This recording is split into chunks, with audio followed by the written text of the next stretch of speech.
আসসালামু আলাইকুম। আশা করি সবাই ভালো আছেন। আজকের এই ভিডিওতে আপনাদেরকে আমি দেখাবো আমার বইয়ের 23 নম্বর পেজে যে ম্যাথগুলো আছে সেগুলো সমাধান করে দেখাবো। আর যাদের আমাদের বই অথবা অ্যাপস লাগবে তারা আমাদের ডিসক্রিপশনে থাকা নাম্বার অথবা হোয়াটসঅ্যাপ টেলিগ্রামে যোগাযোগ করে বিস্তারিত জেনে নিতে পারবেন। তাহলে চলুন আমরা মাইক্রোসফট এক্সেলের ভিতরে ঢুকে পড়ি। আমরা মাইক্রোসফট এক্সেলে চলে আসলাম। প্রথম যে ম্যাথটা আছে সেটা হচ্ছে আপনার একটা সেলের ভিতর কতগুলো ওয়ার্ড আছে, সেই ওয়ার্ডগুলো কীভাবে কাউন্ট করবেন। আমরা সাধারণত ওয়ার্ডে কাউন্ট করি, ওয়ার্ড কাউন্ট নামে একটা ইয়া আছে, Ctrl+Shift+G দিলে কিন্তু ওয়ার্ড কাউন্টটা চলে আসে। কিন্তু আপনার এক্সেলের ভিতরে কোনো রকম সিস্টেম নেই, ফর্মুলার মাধ্যমে আনতে হবে। তো সেই ফর্মুলাটা আমরা এখন এই জায়গায় পেস্ট করব বা লিখব। সমান দেওয়ার পর আমরা জানি এক্সেলের পূর্বে কাজ করার পূর্বে আমাদের কোনো ফর্মুলা লেখার পূর্বে অবশ্যই সমান অথবা প্লাস ব্যবহার করতে। সাম প্রোডাক্ট, তো সাম লিখলাম, সাম প্রোডাক্ট ফর্মুলা দিলাম। দেওয়ার পরে আমরা এখানে দুইটা মাইনাস সাইন দেবো। দুইটা মাইনাস সাইন মানে কি, আপনার যদি রেজাল্টটা নেগেটিভ ভ্যালু হয় সেটাকে প্লাস করে দেবে, এই জন্য আমরা দুইটা মাইনাস সাইন দিলাম। মাইনাস সাইন দেওয়ার পরে এখন আমরা লিখব, এখানে আমরা ব্র্যাকেট দিলাম। ব্র্যাকেট দেওয়ার পর ইজ নাম্বার নামে একটা ফর্মুলা আছে। ইজ নাম্বার, যদি সেটা নাম্বার হয় সেটা কাউন্ট করবে, যদি নাম্বার হয় এন্ড ভ্যালুটা আছে আমার এনে কোন ভ্যালুটা কাউন্ট করবেন, তো সেই ভ্যালুটা দিবেন। আমি প্রথমে কি করলাম, এখানে দিলাম @ মানে আপনার ইনভার্টেড কমা দেওয়ার পরে আপনি কোনটা গণনা করবেন, ABC দেওয়ার পরে আমি আবার কি শিফট চেপে সেমিকোলন মানে কমা দিলাম, সিঙ্গেল কমা। তো ইনভার্টেড কমা দেওয়ার পরে আমি কমা প্রেস করলাম। তো এটা আমি কোথা থেকে কাউন্ট করব, তো সেটা হচ্ছে আমার এই যে এখান থেকে এই কলাম থেকে কাউন্ট করব, এটা দিয়ে দিলাম। দেওয়ার পরে সিলেক্ট করা হয়ে গেলে আমরা কী দেবো, দুইটা ব্র্যাকেট দিয়ে দেবো। তাহলে হলে কি আমার ইজ নাম্বারটা ক্লোজিং হয়ে গেলো। এবার প্লাস দেবো। প্লাস দেওয়ার পরে আমরা দ্বিতীয় আর যদি আর একটা নাম্বার কাউন্ট করতে চাই তাহলে ইজ নাম্বার দেবো। ইজ নাম্বার নিচের দিকে আছে ইজ নাম্বার। এবার ভ্যালু এখানে আমরা দ্বিতীয় ভ্যালুটা কোনটা নেব, তো দ্বিতীয় ভ্যালুটা আছে আমার এখানে DEF দেওয়ার পরে আপনি আবার ইনভার্টেড কমা ক্লোজ করে দেবেন, দেওয়ার পরে কমা। তো এই ভ্যালুটা আপনি কোথা থেকে নেবেন আর কি, সেটা হচ্ছে আমার এই কলাম থেকেই নেব। দেওয়ার পরে আমার যদি কাজটা হয়ে যায়, সিলেক্ট করা শেষ হয়ে যাওয়ার পরে আপনি এখান থেকে ইন্টার প্রেস করবেন। তো ইন্টার প্রেস করার আগে আপনারা যে কাজটি করতে হবে সেটা হচ্ছে কি, এই জায়গা ক্লোজিং ব্র্যাকেটটা অবশ্যই দিতে হবে, এই যে এখানে। তো এখানে আমরা শিফট প্রেস করে ক্লোজিং ব্র্যাকেটটা দিয়ে দিলাম। ওকে, দুইটা ক্লোজিং ব্র্যাকেট দেওয়ার পরে আমি ইন্টার প্রেস করবো। তো এখানে যে আছে A to A9 একটু সমস্যা দেখাচ্ছে। এখানে যদি আমি দিই, দেখেন কমা দেওয়ার পরে A2, 8, তো এখানে দুইটা ব্র্যাকেট ঠিক আছে, প্লাস ইজ নাম্বার, সরি এখানে ফাইন্ড ভ্যালু কাউন্ট করতে হবে, আমার সেটা ভুল গেছে। তো এটা ফাইন্ড, FIND ফাইন্ড ভ্যালু দিতে হবে এখানে, ফাইন্ড।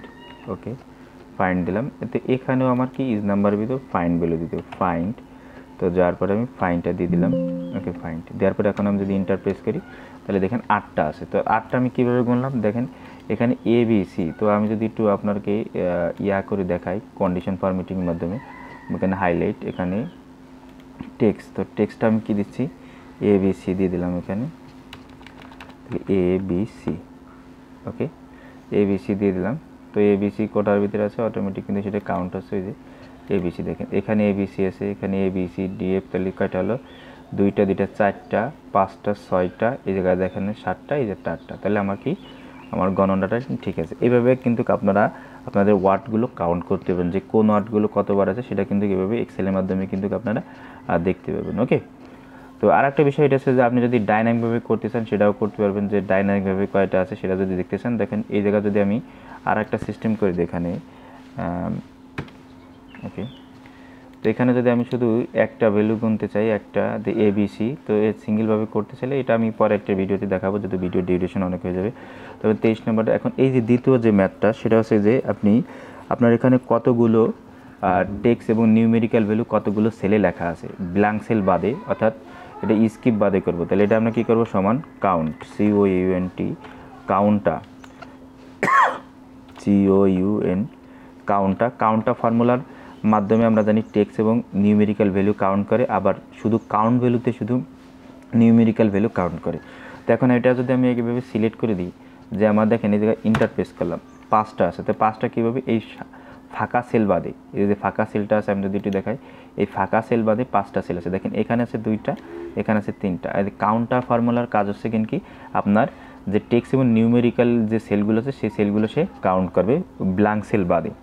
এরপরে আমরা এখানে আসি, যে এখানে যদি আমরা আর একটা জিনিস দেখাই যে তুমি সেই পণ্যগুলো গুনে দেয় যেগুলো পণ্য হিসেবে বিবেচিত। তো এখন আমরা সেইগুলোই কাউন্ট করব।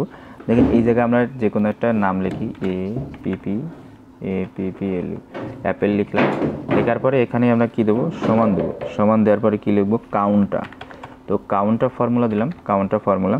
এবারে কাউন্টার ফর্মুলা দেওয়ার পর আমরা কি করব, এটাকে আমরা এখান থেকে সিলেক্ট করে দিলাম এই কলামটাকে। এখন এইটাকে আমরা ব্র্যাকেট দিয়ে আটকাই দেবো। আটকাই দেওয়ার পরে আবার মাইনাস দিলাম সাম প্রোডাক্ট। তো সাম প্রোডাক্ট দিলাম। সাম প্রোডাক্ট কেন ব্যবহার করে তো বুঝতেছেন, যে নাম্বার হিসেবে কাউন্ট করবে, এই জন্য কি আমি সাম প্রোডাক্ট দিলাম। প্রোডাক্ট হিসেবে যেগুলো আছে সেগুলো কাউন্ট করবে। এখন কাউন্টিভ, COUNT, কাউন্টিভ ফর্মুলার ভিতরে দিয়ে দেবো আমি কাউন্টিভ ফর্মুলা। তো কাউন্টিভ ফর্মুলা জানেন যে শর্তভিত্তিক সে গণনা করে আছে কাউন্টিভ ফর্মুলা। তো এখানে আসার পরে আমরা যে কাজটি করব, যে কাউন্টিভ ফর্মুলা, এখানে আসার পরে প্রথমে রেঞ্জ আছে। তো রেঞ্জটা আমার কোনটা আছে, রেঞ্জ আছে আমার এইটা। তো রেঞ্জ আছে এইটা, দেওয়ার পরে কমা দিলাম। কমা দিয়ে ক্রাইটেরিয়া আছে আমার অ্যাপেল। দেওয়ার পরে আমি যদি ইন্টারপ্রেস করি, ইয়েস, দেখেন 7টা আছে। তো 7টা কীভাবে হলো, দেখেন অ্যাপেল একটা 2টা 3টা 4টা 5টা 6টা 7টা। এটা কিন্তু আপনার কোনো কিছুর ভিতরে গেল না, এটা কোনো ফলের নাম না, এই জন্য এটা হচ্ছে 7টা আছে। এইভাবে কিন্তু আপনারা আপনাদের যে কতগুলো ওয়ার্ড, তারপরে আপনার যে ব্ল্যাঙ্ক সেল বাদে কতগুলো সেলে লেখা আছে কীভাবে কাউন্ট করবেন এবং কীভাবে আপনারা শুধু প্রোডাক্টগুলোকে কাউন্ট করবেন, এই ফর্মুলাগুলোর মাধ্যমে কিন্তু আপনার প্রোডাক্টগুলো কাউন্ট করতে পারবেন। এটা আমার বইয়ের 23 নম্বর পেজে আছে। যদি আমাদের বই অথবা অ্যাপসটি নিতে চান, আমাদের ডিসক্রিপশন থাকা নাম্বারে অথবা হোয়াটসঅ্যাপ টেলিগ্রামে যোগাযোগ করে বিস্তারিত জেনে নিতে পারবেন। আজকের ভিডিও এই পর্যন্ত। পরবর্তী ভিডিওর আমন্ত্রণ জানিয়ে আজকের ভিডিও এখানে শেষ করছি। আল্লাহ হাফেজ।